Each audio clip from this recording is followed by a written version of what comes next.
السلام عليكم ورحمة الله تعالى وبركاته. الحمد لله رب العالمين والصلاة والسلام على رسوله الكريم أما بعد فقد قال الله تعالى في القرآن الكريم والفرقان المجيد: أعوذ بالله من الشيطان الرجيم، بسم الله الرحمن الرحيم. والذين جاهدوا فينا لنهدينهم سبلنا إن الله مع المحسنين. قال نبينا صلى الله عليه وسلم: إنما الأعمال بالنيات وإنما لكل امرئ ما نوى أو كما قال عليه الصلاة والسلام. سبحانك لا علم لنا إلا ما علمتنا إنك أنت العليم الحكيم. رب اشرح لي صدري ويسر لي أمري واحلل عقدة من لساني يفقهوا قولي. اللهم صل على سيدنا نبينا مولانا محمد طب القلوب ودوائها وعافية الأبدان وشفائها ونور الأبصار وضيائها وعلى آله وصحبه وسلم. அருளாளன் அன்பாளன் அல்லாஹுவின் திருப்பெயரால் இந்த ஜும்ஆவுடைய உரையை ஆரம்பம் செய்கிறேன். அன்பும் அருளும் ஆசியும் ஆதரவும் ஆருயிர் நாயகம் அன்னலம் பெருமானார் ஸல்லல்லாஹு அலைஹி வஸல்லம் அவர்களின் மீதும், அன்னாரின் வழி வாழ்ந்த வாழுகின்ற வாழப்போகின்ற, குறிப்பாக இந்த ஜும்ஆவுடைய தினத்தை அலங்கரிக்கின்ற அனைத்து நல்லுள்ளங்களின் மீதும் உண்டாவதாக. பேரன்பிற்குரிய பேரருளாளனின் பேரருள் என்றென்றும் நம் அனைவரின் மீதும் நிலவட்டுமாகுக. புனிதமான இந்த ஜும்ஆவுடைய தினத்தில் இஸ்லாமிய மாதங்களின் வரிசையில் இறுதி மாதமாக, இறுதி ஜும்ஆவாக இந்த ஜும்ஆ இருந்து கொண்டிருக்கிறது. ஹிஜ்ரி 1445 வருடத்தினுடைய இறுதி ஜும்ஆ இன்னும் ஓரிரு தினங்களில் இன்ஷா அல்லாஹ் ஹிஜ்ரி 1446 ஆண்டு பிறக்க இருக்கிறது. பேரன்பிற்குரியவர்களே, இப்படிப்பட்ட இந்த நேரத்தில் கடந்து போன நமது பாவங்களை எல்லாம் அல்லாஹ் மன்னித்து வரக்கூடிய வருடத்தை சுபிட்சமானதாக, அல்லாஹுவினுடைய உதவிக்குரியதாக, வெற்றிக்குரிய வாழ்வாக அல்லாஹ் ஆக்க வேண்டும் என்று துஆ செய்தவனாக, ஹிஜ்ரத்தினுடைய அந்த நிகழ்வுகள், அந்த பயணம் எப்படி இஸ்லாத்திற்கு மாபெரும் திருப்பு முனையாக அமைந்ததோ, இஸ்லாத்தினுடைய வாழ்க்கைக்கான அனைத்து வழிகாட்டுதல்களையும் அந்த ஹிஜ்ரத்துக்கு பிந்தைய வாழ்வு எப்படி நமக்கு பெற்றுக் கொடுத்திருக்கிறதோ, அதுபோல இந்த ஆண்டு நிறைவடைந்து அடுத்த ஆண்டு துவங்குகின்ற நேரத்தில் நம்மிடத்தில் இருக்கக்கூடிய எல்லா விதமான துன்பங்கள், துயரங்கள், கஷ்டங்கள், மனக்கசப்புக்கள் அனைத்தையும் அல்லாஹ் நீக்கி வைப்பானாக. பேரன்பிற்குரிய பேரருளாளன் அந்த புதிய ஆண்டின் உலகளாவிய அளவில் அனைத்து மக்களுக்கும் சுபிட்சத்தையும் மிக பெரிய வெற்றியையும் அல்லாஹ் பரிசளிப்பானாக. பலஸ்தீன மக்களுக்கு தன்னுடைய நிரப்பமான உதவியை அல்லாஹ் வழங்குவானாக. அங்கு தன்னுயிர் நீத்து உடல் சுகவீனம் அடைந்து உறுப்புக்களை இழந்து பொருளாதாரம் சிதைந்து கிடக்கக்கூடிய அந்த அன்பு சகோதரர்களுக்கு தகுந்த பகரத்தை அல்லாஹ் தந்தருள்வானாக. அன்பிற்குரிய அல்லாஹுவின் நல்லடியார்களே, முஃமின்களே, ஆஃபியத்தான ஆரோக்கியமான வாழ்வை எல்லா மக்களுக்கும் அல்லாஹ் பரிசளிப்பானாக. அன்பிற்குரிய அல்லாஹுவின் நல்லடியார்களே, புனிதமான இந்த ஹிஜ்ரத்தை பற்றி யோசிக்கின்ற நேரத்தில் அதிகம் ஹிஜ்ரத்தினுடைய வரலாறுகளை நாம் கேள்விப்பட்டிருக்கிறோம். ரசூலுல்லாஹி ஸல்லல்லாஹு அலைஹி வஸல்லம் அவர்கள் ஈமானை பாதுகாப்பதற்காக, இஸ்லாத்தினுடைய வெளிச்சம் விருட்சம் பெருக வேண்டும் என்பதற்காக மக்காவை விட்டும் மதீனாவிற்கு வந்த அந்த நிகழ்வு, இஸ்லாத்தை கொச்சைப்படுத்த நினைப்பவர்கள், இஸ்லாத்திற்கு வெறுப்பு சக்தியாக இருப்பவர்கள் இதை ஒரு சாதாரண பயணமாக கருதுகிறார்கள், இதை ஒரு அற்பமான பயணமாக கருதுகிறார்கள். ஆனால் இது ஒரு அற்புதமான பயணமாக இருக்கிறது. அன்பிற்குரியவர்களே, இஸ்லாத்தினுடைய சுபிட்சம் அங்கிருந்து தான் துவங்குகிறது. பொதுவாகவே ஒரு விஷயம் சொல்லப்படும், ஒரு இடத்திலிருந்து இன்னொரு இடத்திற்கு மாற்றமாகும் போது அதில் பல நலவுகள் இருக்கும் என்பதாக பெரியவர்கள் சொல்வார்கள். அந்த அடிப்படையில் மக்காவிலிருந்து ரசூலுல்லாஹி ஸல்லல்லாஹு அலைஹி வஸல்லம் அவர்கள் மதீனாவிற்கு வந்த அந்த நிகழ்வை கொச்சைப்படுத்துபவர்கள் கொச்சைப்படுத்தி கொண்டிருந்தாலும் அது ஒரு அற்புதமான அழகிய நிகழ்வு. அங்கிருந்து தான் இஸ்லாத்தினுடைய பல கடமைகள் துவங்குகின்றன. இஸ்லாத்தினுடைய பல வாழ்வியல் தத்துவார்த்தங்கள் அங்கிருந்து தான் பிறக்கிறது. அன்பிற்குரியவர்களே, பல்லு விளக்குவது முதற்கொண்டு அத்துணையையும் ரசூலுல்லாஹி ஸல்லல்லாஹு அலைஹி வஸல்லம் அவர்கள் மதீனா வாழ்க்கையில் தான் காண்பித்து தருகிறார்கள். பேரன்பிற்குரியவர்களே, அந்த ஹிஜ்ரத்தை பற்றி நாம் யோசிக்கின்ற நேரத்தில் அதிலுள்ள படிப்பினைகள், ஹிஜ்ரத் தரக்கூடிய அந்த தாத்பரியமான உணர்வுகளை நாம் கொஞ்சம் யோசிக்க வேண்டும். அது சாதாரண ஒரு கடமை என்று நாமும் 10ஓடு 11ஆக கடந்து விடக்கூடாது. அன்பிற்குரியவர்களே, ஈமானை பாதுகாக்க பிறந்த மண்ணை விட்டு இங்குதான் நமது வாழ்வு இருக்கிறது என்கின்ற ஒரு சூழ்நிலையை அதை விட்டும் துரத்தப்படுகிறார்கள் என்று சொன்னால், தந்தையே தன் கண் என் நினைத்து வாழ்ந்த மகன், சின்ன குழந்தை தந்தையை இழந்து விட்டால் அனாதையாக நிற்கதியாக நிற்பான். ஏன்னா தந்தையைத்தான் தெரியும், தாயைத்தான் தெரியும். இழந்ததற்கு பின்பு நமக்கு ஆதரவாக இருந்த அத்துணைக்கும் காரணமாக இருக்கக்கூடிய பெற்றோரை இழந்து விட்ட அந்த குழந்தை, அந்த மகன், அந்த மகள், அவர்களுடைய நிலைப்பாடு என்ன யோசித்து பாருங்கள். அதைவிட துன்பமானது தான் பிறந்த ஊரை விட்டும் விரட்டப்படுவது, அங்கிருந்து இடம்பெயர்வது என்பது. அத்தகைய ஒரு நிகழ்வு பல நபிமார்களினுடைய வாழ்வில் நிகழ்ந்திருக்கிறது. அது ரசூலுல்லாஹி ஸல்லல்லாஹு அலைஹி வஸல்லம் அவர்களுடைய வாழ்விலும் நிகழ்ந்தது என்று நாம் 10ஓடு 11ஆக கடந்து விடக்கூடாது. அன்பிற்குரியவர்களே, ஹிஜ்ரத்தின் மூலமாக, இஸ்லாமிய வரலாற்றின் மூலமாக அல்லாஹ் சுப்ஹானஹு வ தஆலாவும் ரசூலை கரீம் ஸல்லல்லாஹு அலைஹி வஸல்லம் அவர்களும் பல வாழ்வியலை நமக்கு சொல்லித் தருகிறார்கள். நாம் வாழுகின்ற நேரத்தில் நமது உள்ளம் எப்படி இருக்க வேண்டும், நமது ஈமான் எவ்வாறு பிரகாசிக்க வேண்டும், நமது தியாகங்கள், நமது விட்டு கொடுத்தல்கள் எப்படி இருக்க வேண்டும் என்கின்ற அற்புத பாடத்தை தருகிறது ஹிஜ்ரத்.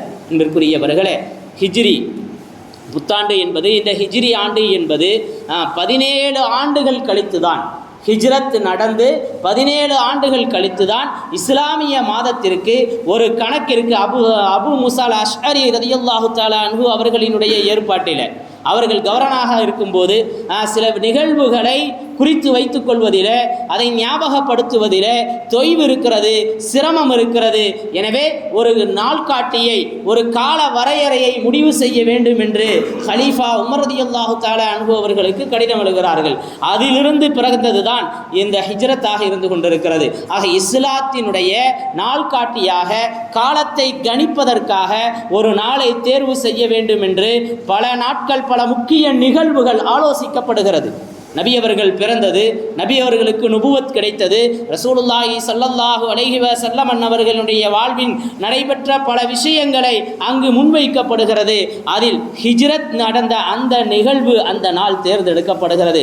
அந்த அடிப்படையிலே இஸ்லாமிய நாட்காட்டிக்கு, இஸ்லாமிய கால ஓட்டத்திற்கு ஹிஜ்ரி என்று பெயர் வைக்கப்பட்டிருக்கிறது. அன்பிற்குரியவர்களே, இந்த ஹிஜ்ரியை ஏன் கணிக்கப்பட்டது, ஏன் தேர்ந்தெடுத்தார்கள்? ஏனென்று சொன்னால் அதிலுள்ள தாத்பரியம் அப்படி. எத்துணை நிகழ்வுகளிலும் ரசூலுல்லாஹி ஸல்லல்லாஹு அலைஹி வஸல்லம் அவர்களுடைய வாழ்வில் நடந்த பல நிகழ்வுகளுக்கு மத்தியில் இந்த ஹிஜ்ரத் பயணம் என்பது அது அற்புதமானது, அல்லது பல படிப்பினைக்குரியது, பல தாத்பரியங்களையும் தத்துவங்களையும் அது உள்ளடக்கி இருக்கிறது என்ற ஒரே காரணத்திற்காக அதை தேர்ந்தெடுத்து ஹிஜ்ரி ஆண்டாக கணிக்கப்படுகிறது. ஹிஜ்ரத் நடந்து 1445 வருடங்கள் கடந்து விட்டது. 46வது வருடத்தை தொட இருக்கிறோம். அன்பிற்குரியவர்களே, இந்த நேரத்திலே நாம் பல விஷயங்களை அசை போடுவதற்கு கடமைப்பட்டிருக்கின்றோம். இந்த ஹிஜ்ரத்தின் மூலமாக, இந்த ஹிஜ்ரத்திலிருந்து நமக்கு கிடைக்கக்கூடிய விஷயங்கள் என்ன, இந்த ஹிஜ்ரத்தின் மூலமாக நாம் எதை எடுத்துக்கொள்ள வேண்டும் என்று நாம் யோசிப்பதற்கு கடமைப்பட்டிருக்கின்றோம். வல்லதீன ஜாஹது ஃபீனா லனஹ்தியன்னஹும் சுபலனா இன்னல்லாஹ மஅல் முஹ்சினீன் என்று அல்லாஹ் குர்ஆன் திருமறையிலே குறிப்பிட்டு காட்டுகிறார். யார் அல்லாஹ்விற்காக முயற்சி ஜிஹாது செய்கிறார்களோ, யார் முயற்சி செய்கிறார்களோ, தியாகம் செய்கிறார்களோ, அல்லாஹ் அவர்களுடைய வழியை லேசாக்கி அவர்களோடு இருக்கிறார். அவர்களுக்கான அத்துணைக்கும் வழிகாட்டுவான். நம்ம ஒரு விஷயத்தை இறைவனுக்காக தியாகம் செய்யும் போது, இறைவனுக்காக அர்ப்பணிக்கும் போது, அந்த விஷயத்திலே, அந்த காரியத்திலே அல்லாஹுவை முன்னிறுத்தும் போது அது நாம் இழப்பது போன்று தெரியும். ஆக நம்மளுடைய விஷயம், நாம் எடுத்த காரியம் இங்கே நடக்காது போலவே அது மாதிரிலாம் தெரியலாம், அல்லது நாம் எடுத்த காரியம் நடக்கிற மாதிரியும் இருக்கலாம். ஆக வெற்றியும் இருக்கும், அதில் தோல்வியும் இருக்கும். ஆனால் அல்லாஹ்விற்காக என்று நாம் ஒன்றை தியாகம் செய்தால், அல்லாஹ்விற்காக என்று ஒன்றை நாம் தியாகம் செய்தால் அந்த காரியத்தையும் அல்லாஹ் வெற்றியாக்குவான், நாம் நினைச்சதையும் நடத்தி காட்டுவான். அதையும் விட மேலாக நம்முடைய எல்லா விஷயங்களிலும் அல்லாஹ்வினுடைய உதவியும் துணையும் நிறுத்தியிருக்கும். அன்பிற்குரிய அல்லாஹ்வின் நல்லடியார்களே, முஃமின்களே, இந்த ஹிஜ்ரத்துடைய பாடம் சொல்லித் தருகின்ற அற்புதமான கருத்து இதுதான். எனவே நமது தியாகங்கள் அல்லாஹ்விற்காக இருக்க வேண்டும். அல்லாஹு அக்பர் என்று பாங்கு சொல்லப்படுகிறது, அல்லாஹு அக்பர் என்று பாங்கு சொல்லப்படுகிறது. எத்துணை நபர்கள் அந்த அல்லாஹு அக்பரை கவனிக்கிறோம்? வியாபாரத்திலே ஈடுபட்டு இருக்கிறோம், கொடுக்கல் வாங்கலில் இருக்கிறோம், உறவுகளுக்கு மத்தியில் சம்பாஷணையில் இருக்கிறோம், அல்லது திருமண நிகழ்வுகளில் இருக்கிறோம். எத்தனையோ திருமணங்கள், அருகில் மண்டபங்கள் இருப்பதன் காரணமாக இஸ்லாமிய திருமணங்கள் நடைபெறுகிறது. அப்படி நடைபெறுகின்ற சமயத்திலே லுஹருடைய நேரமாகிவிட்டது என்று மஸ்ஜிதுக்கு வந்து தொழுபவர்கள் எத்துணை பேர்? கொஞ்சம் யோசிக்க வேண்டும். இப்போ நமது திருமணத்தினுடைய நிகழ்வு, சுப நிகழ்வு, துக்க நிகழ்வு, இப்படி பல விஷயங்களை நாம் கடந்து சென்று கொண்டிருக்கிறோம். அத்துணையிலும் அல்லாஹுவை நாம் முன்னிறுத்துகிறோமா? அல்லாஹுவை நாம் முன்னோக்குகிறோமா? அல்லாஹுவிற்காக என்ற சிந்தனையில் இருக்கிறோமா? அன்பிற்குரிய அல்லாஹுவின் நல்லடியார்களே, அப்படி நாம் அல்லாஹுவிற்காக என்று வாழ்ந்தால் நம்முடைய திருமண காரியமும் சிறப்படையும், நம்முடைய திருமண காரியமும் நலவடையும். இன்னைக்கு நிறைய திருமணங்களில் முசீபத்து நிறைஞ்சு கிடக்கு.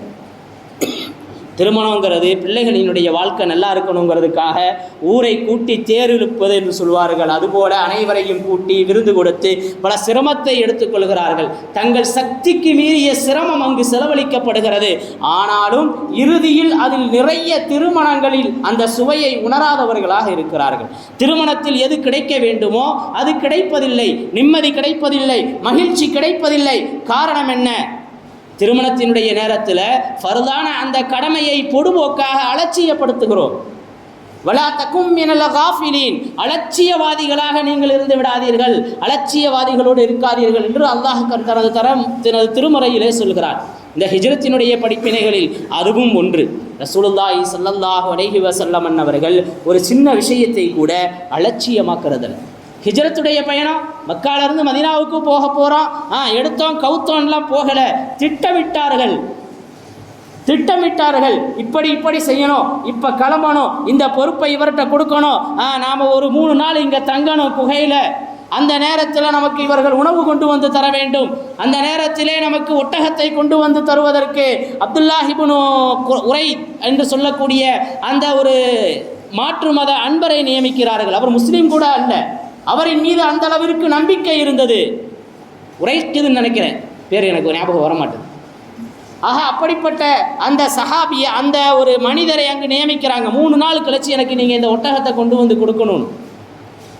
அன்பிற்குரிய அல்லாஹுவின் நல்லடியார்களே, நாம் கொஞ்சம் யோசிக்கணும். ரசூலுல்லாஹி ஸல்லல்லாஹு அலைஹி வஸல்லம் அல்லாஹுவினுடைய தூதர். அல்லாஹ் அவர்களுக்கு அத்துணை வெற்றியையும் காடலியில் சமர்ப்பித்திருந்தார். ஆனாலும் திட்டமிட்டார்கள். எந்த ஒரு விஷயத்தையும் பொடுபோக்கா அலட்சியமாக கருதலை. இன்னைக்கு நம்ம வாழ்க்கையில் பல விஷயங்களை அலட்சியமாக கருதுகிறோம்.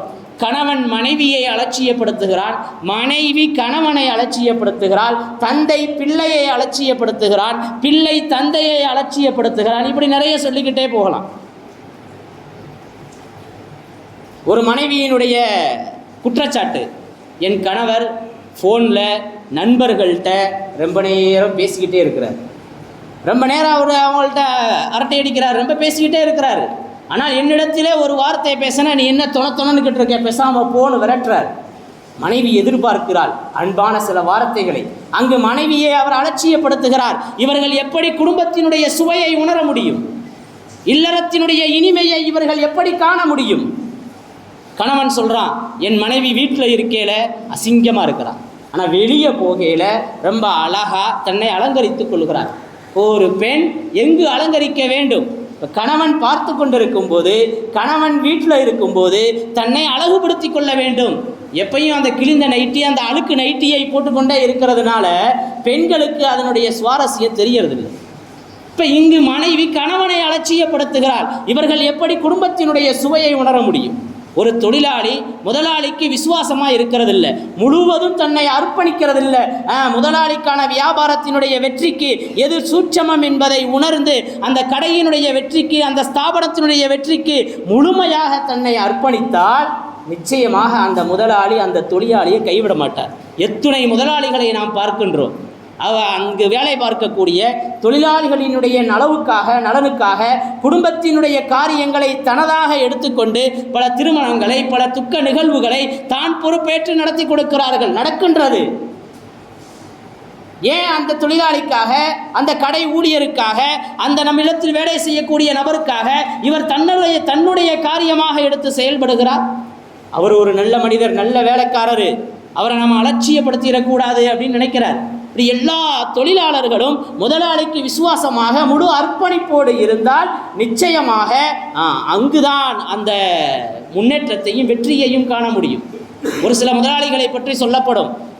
சம்பளம் கொடுக்கறது மட்டும் இல்லை, இவர்கள் வேலை பார்க்கின்ற நேரத்தில் அவர்களுடைய வேலைக்கு தகுந்த மாதிரியான போனஸையும் அவர்கள் கொடுப்பார்கள். இந்த மாதம் நீ இவ்வளவு வேலை செஞ்சிருக்கிற, இவ்வளவு எனக்கு நீ விட்டு கொடுத்திருக்கிற, இந்தா உனக்கு இவ்வளவு என்று தருகிறார்கள் என்று சொல்லப்படுகிறது. அலட்சியப்படுத்தாமல், பொடுபோக்காக இல்லாமல் யார் அப்படி இருக்கிறார்களோ அது போன்ற தொழிலாளிகள் பாதுகாக்கப்படுகிறார்கள், வாழ்க்கையிலே உன்னத இடத்தை அடைகிறார்கள். வாழ்வில் அலட்சிய போக்கு என்பது இருக்கக்கூடாது என்பதை இது பறைசாற்றுகின்றது. அன்றிற்குரிய அல்லாஹ்வின் நல்லடியார்களே, இப்படி வாழ்க்கையிலே நாம் ஏதாவது ஒரு அடையாளத்தை விட்டு செல்ல வேண்டும். நாம் ஒரு நலவுக்கு காரணமானவர்களாக இருக்கணும்.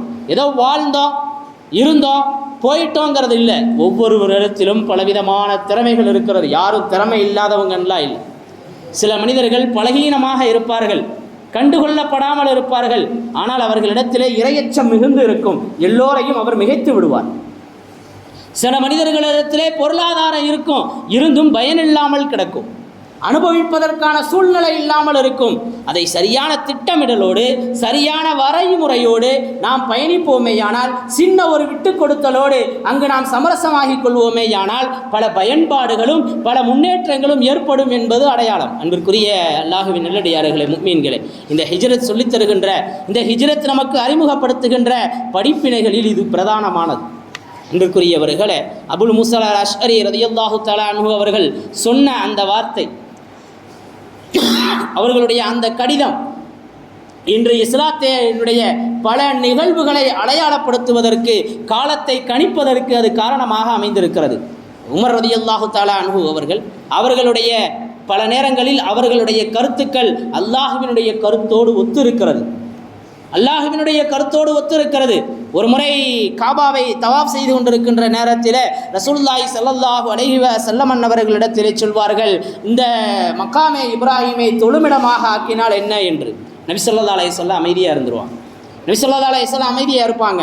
அல்லாஹ் ஆயத்தை இறக்கி வைப்பான், வத்தஹிது மின் மகாமி இப்ராஹீம முஸல்லா, இப்ராஹிம் அலைஹிஸ்ஸலாத்தினுடைய காலடி தடத்தை தொழுமிடமாக ஆக்கி இருக்கிறோம் என்பதாக அல்லாஹ் சொல்லிடுவான். இப்போ இன்று வரை ஹஜ்ஜுக்கு செல்லக்கூடியவர்கள், உம்ராவுக்கு செல்லக்கூடியவர்கள் அந்த இடத்திலே தொழுவதற்கு போட்டி போடுகின்ற நிகழ்வை பார்க்கின்றோம். அத்துணை நன்மைகளிலும் ஒரு பகுதி உமர் ரலியல்லாஹு தஆலா அன்ஹு அவர்களுக்கு போய்கொண்டே இருக்கிறது. இப்படியாக ஏதாவது ஒரு அடையாளம், ஏதாவது ஒரு விஷயத்தை நாம் முன்மாதிரியாக ஆக்கிவிட வேண்டும். நமக்கு பின்பும் பேர் சொல்லும்படியாக அது அமைய வேண்டும். அந்த நலவு நம்மால் உண்டானதாக இருக்க வேண்டும். எனவே வாழ்க்கையிலே எதையாவது அடையாளப்படுத்த வேண்டும் என்பதையும் இந்த ஹிஜ்ரத் காட்டுகிறது. மக்காவினுடைய வாழ்க்கையிலே இஸ்லாத்தினுடைய தாத்பரியம், இஸ்லாத்தினுடைய பாரம்பரியம் எதுவும் வெளிப்படவில்லை. லா இலாஹ இல்லல்லாஹ் முஹம்மதுர் ரசூலுல்லாஹ் என்ற அந்த ஒற்றை திருக்கலிமா மட்டும்தான், அந்த தாரக மந்திரம் மட்டும்தான் இருந்தது. மதீனாவிற்கு வந்ததற்கு பின்புதான் இஸ்லாத்தின் பாரம்பரியம், இஸ்லாத்தினுடைய வாழ்வியல் அத்துணையும் படம் பிடித்து காட்டப்பட்டது. அன்பிற்குரிய அல்லாஹ்வின் நல்லடியார்களே, முஃமின்களே, அபு மூஸா அல்-அஷ்அரி ரலியல்லாஹு தஆலா அன்ஹு அவர்களின் காரணமாக இந்த ஹிஜ்ரத் அடையாளப்படுத்தப்பட்டது. உமர் ரலியல்லாஹு தஆலா அன்ஹு அவர்களின் மூலமாக மக்காமே இப்ராஹிம் அடையாளப்படுத்தப்பட்டது. அது தொழுமிடமாக ஆனது. ரசூலுல்லாஹி ஸல்லல்லாஹு அலைஹி வஸல்லம் அவர்களிடத்திலே உமர் ரலியல்லாஹு தஆலா அன்ஹு வர்றாங்க, யா ரசூலல்லாஹ், பல மனிதர்கள் உங்களுடைய இடத்தில் வருகிறார்கள், நல்லவரும் இருக்கிறார், கெட்டவரும் இருக்கிறார். எனவே அங்கு பர்தாவுடைய விஷயத்தை பேணினால், ஒரு திரையை ஏற்படுத்தி கொண்டால் உம்மஹாத்துல் முஃமினீன்கள் பாதுகாக்கப்படுவார்கள் கொள்வார்கள் என்பதாக அவர் தன்னுடைய கருத்தை வெளிப்படுத்துகிறார். பருதாவுடைய வசனம் இறங்கியது.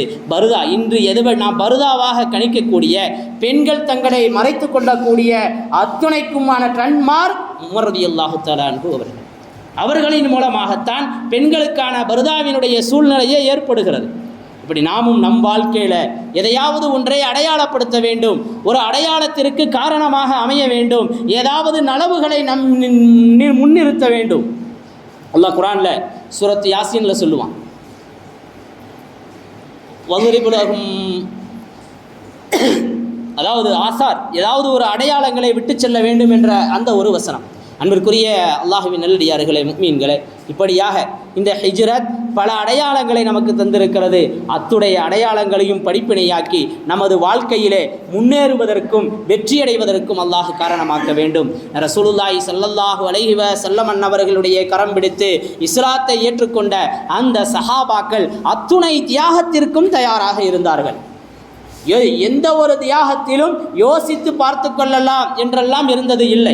அத்துணையிலும் தங்களை முன்னெடுத்துக் கொள்வார்கள், முன்னிலைப்படுத்திக் கொள்வார்கள். பல விஷயங்களிலே தங்களுடைய உயிரை நீத்துவிட்டு கூட இஸ்லாமிய பாரம்பரியத்தை பாதுகாத்திருக்கிறார்கள். உஹது யுத்த காலத்தில் இஸ்லாமியர்களுக்கு வெற்றி போன்று இருந்தது, பின்பு அது தோல்வி முகமானது. பின்புறத்திலிருந்து விரட்டி கொண்டு அந்த எதிரிப்படை வருகிறது. அங்கே ஹுதைஃபா ரலியல்லாஹு தஆலா அன்ஹு அவர்களும் அவர்களுடைய தந்தை ஹுதைர் ரலியல்லாஹு தஆலா அன்ஹு அவர்களும் போரிட்டு கொண்டிருக்கிறார்கள். கவசம் அணிந்திருக்கிறார் ஹுதைஃபா ரலியல்லாஹு தஆலா அன்ஹு அவர்களுடைய தந்தை. ஒரு எதிரியை விரட்டி கொண்டு போகிறார். பின்னாலிருந்து ஒரு சில முஸ்லீம்கள் பார்க்கிறார்கள். விரட்டி கொண்டு செல்பவர் முஸ்லீம், ஹுதைஃபா ரலியல்லாஹு தஆலா அன்ஹு அவர்களுடைய தந்தை. முன்னால் ஓடுவது எதிரி. இப்போ இவங்க நினச்சிட்டாங்க ஒரு முஸ்லீமை ஒரு எதிரி துரத்திக்கிட்டு போகிறாருன்னு சொல்லி பின்னாடி இருந்து இவங்க இந்த முஸ்லீம் ஹுதைஃபா ரலியல்லாஹு தஆலா அன்ஹு அவர்களுடைய தந்தையை வெட்டுவதற்காக வந்துக்கிட்டு இருக்கிறாங்க. தூரத்திலிருந்து ஹுதைஃபா ரலியல்லாஹு தஆலா அன்ஹு பார்க்குறாங்க, நம்ம தந்தையை வெட்ட போகிறாங்க, விஷயம் தெரியாமல் தவறு நடக்க போகிறது என்று சப்தமிடுகிறார்கள். அந்த போரினுடைய சூழ்நிலையிலே இந்த ஹுதைஃபா ரலியல்லாஹு தஆலா அன்ஹு அவர்களுடைய சப்தம் அங்கு கேட்கல. அது பெரிதாகவில்லை. அங்கு பின்னாடி விரட்டி கொண்டு வந்தவங்க ஹுதைஃபா ரலியல்லாஹு தஆலா அன்ஹு அவர்களுடைய தந்தை ஹுதைர் ரலியல்லாஹு தஆலா அன்ஹு அவர்களுடைய தலையை வெட்டிடுறாங்க. தலையை வெட்டியதற்கு பின்பு கவசம் உடைகிறது. அதற்கு பின்பு தான் தெரிகிறது இது முஸ்லீம் ஹுதைஃபா ரலியல்லாஹு தஆலா அன்ஹு அவர்களுடைய தந்தை என்று. தூரத்தில் நடந்த விஷயத்தெல்லாம் பார்த்துக்கிட்டு ஓடோடி வர்றாங்க. சஹாபாக்கள் செய்வதறியாது திகைக்கிறார்கள். தந்தையை கொண்டுட்டாங்க, எவ்வளோ பெரிய ஒரு விஷயம். ஹுதைஃபா ரலியல்லாஹு தஆலா அன்ஹு அவர்கள் அங்கு நடந்து கொண்ட அந்த முறை உண்மையிலேயே இது நபியினுடன் சேர்ந்து ஹிஜ்ரத்திற்கு பின்பு நடந்த அந்த உள்ள பரிமாற்றம். அன்பிற்குரியவர்களே, தந்தையை கொண்டதற்கு பின்பு நீங்கள் தெரியாமல் செஞ்சிட்டீங்க, விட்டுருவோம், இது ஒன்றும் பெரிய விஷயம் இல்லை, அல்லாஹுடைய நாட்டம் நடந்து விட்டது. நாமளாக இருந்தால் என்ன செஞ்சுருப்போம், தெரியலைனாலும் அறிவு வேணாம், இந்த மாதிரியான வார்த்தைகளை சொல்லி கொண்டிருப்போம். தெரியாமல் நடந்து விட்டது, விதி, இயற்கை, அல்லாஹுவினுடைய நாட்டத்தில் அது நடந்து விட்டது என்று சொல்லி அங்கு அவர்கள் அதை மன்னித்து விடுகிறார்கள். அதை பெரிதுபடுத்தலை. இப்போ இங்கு உணர்ச்சியா அல்லது சகோதரத்துவமா என்கின்ற நேரத்திலே உணர்ச்சியை அடக்கி கொண்டு சகோதரத்துவத்தை வெளிப்படுத்தினார்கள். அன்பிற்குரியவர்கள், நம்ம வாழ்க்கையிலையும் இது மாதிரி நிறைய விஷயங்கள் இருக்கிறது. இப்போ இதையெல்லாம் சரி செய்து உணர்வுகளை அடக்கி அங்கு சகோதரத்துவத்தையும் அன்பையும் போதிப்பதற்கான மிகப்பெரிய காரணி இஸ்லாம், மிகப்பெரிய காரணி இந்த ஹிஜ்ரத். இந்த ஹிஜ்ரத்திற்கு பின்பு சஹாபாக்களினுடைய உள்ளம் அற்புதமாக மாறியிருந்தது. சஹாபாக்களினுடைய உள்ளம் ஈமானால் நிறைந்து கிடந்தது. அதனால் இது மாதிரியான நடைமுறைகள் சாத்தியமானது. அன்பிற்குரியவர்களே, நடந்த நிகழ்வுகள் ரசூலுல்லாஹி ஸல்லல்லாஹு அலைஹி வஸல்லம் அவர்களிடத்திலே எடுத்துரைக்கப்படுகிறது. கேட்டுவிட்டு அந்த தலையை வெட்டிய நபருக்கு நீங்கள் பகரம் தர வேண்டும் என்று உத்தரவிடுகிறார்கள். அந்த நபரும் பகரம் கொடுக்கிறார். ஹுதைஃபா ரலியல்லாஹு தஆலா அன்ஹு அதை வாங்கி, யா ரசூலல்லாஹ், இதை ஏழைகளுக்கு கொடுத்து விடுங்கள் என்று கொடுத்து விட்டார். எந்த அளவிற்கு நஷ்டஈடு கொடுக்கப்படுகிறது அதையும் வாங்கி இஸ்லாத்திற்காக அவர் தாரை வார்த்தார். இப்படிப்பட்ட உள்ளம் எப்பொழுது கிடைக்கும்? அல்லாஹ்விற்காக என்று வாழும்போது இந்த ஹிஜ்ரத் அந்த அற்புதமான பண்பை வளர்த்து கொடுத்தது. அந்த பண்பு எல்லோருக்கும் இருக்குமேயானால் எந்த பிரச்சனையும் இருக்காது. எல்லாம் வல்ல அல்லாஹ் சுப்ஹானஹு வ தஆலா அப்படிப்பட்ட அற்புதமான உள்ளத்தை தந்தருள்வானாக. அல்லாஹ்விற்காக தியாகம் செய்யக்கூடிய மனப்பான்மையை தந்தருள்வானாக. அதன் மூலம் பல வெற்றிகளை காண்பதற்கு அல்லாஹ் நல்லருள் பளிப்பானாக. வாஹிரு தஅவானா அனில் ஹம்துலில்லாஹி ரப்பில் ஆலமீன். அஸ்ஸலாமு அலைக்கும் வரஹ்மத்துல்லாஹி தஆலா வ பரகாத்துஹு.